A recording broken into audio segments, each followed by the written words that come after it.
voudrais parler de la question de la gratuité et du payant. Il y a actuellement un débat qu'on peut voir sur Internet concernant le passage du gratuit au payant. Cela tient notamment à la suppression de certaines subventions ou à de nouvelles réglementations ou à une volonté tout simplement de rentabiliser une activité.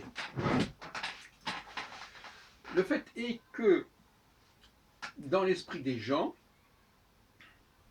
il y a une sorte de structure mentale qui semble à l'œuvre.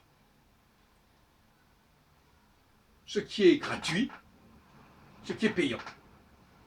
Et il y a une espèce de frontière entre les deux qui fait que psychologiquement, en quelque sorte, nous identifions telle activité comme payante et telle autre activité comme gratuite, et qu'à partir de ce moment-là, on ne peut plus passer de l'un à l'autre. Par exemple,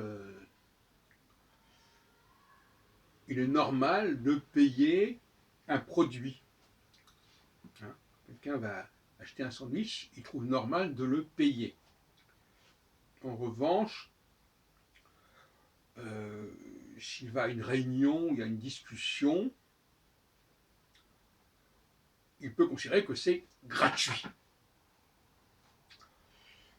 Sur Internet, la question est complexe. Qu'est-ce qui est gratuit, qu'est-ce qui est payant? Il y a le piratage, il y a toutes sortes de façons de se procurer des éléments gratuitement, et il est un fait que la gratuité nous envahit plus qu'il y a quelques décennies, où la notion de gratuité était quand même beaucoup plus relative.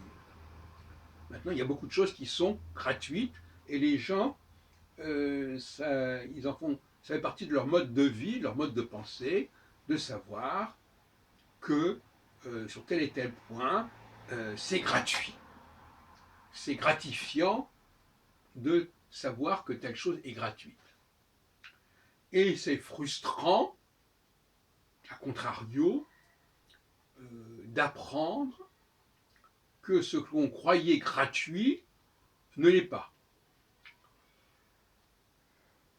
C'est par exemple, une femme avec qui on aurait des relations sexuelles gratuites, et tout d'un coup, il faudrait payer, par exemple.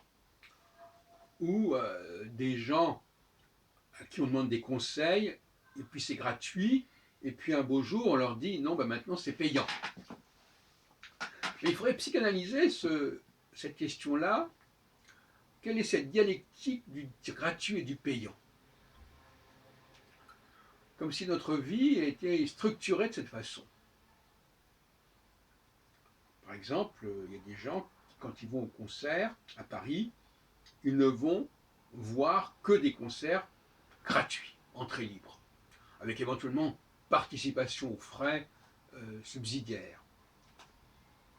Et il leur serait presque inconcevable d'aller voir un concert qui serait payant. Pour d'autres personnes, le fait de payer un concert est normal, c'est partie de leur budget. Mais il y a toute une population qui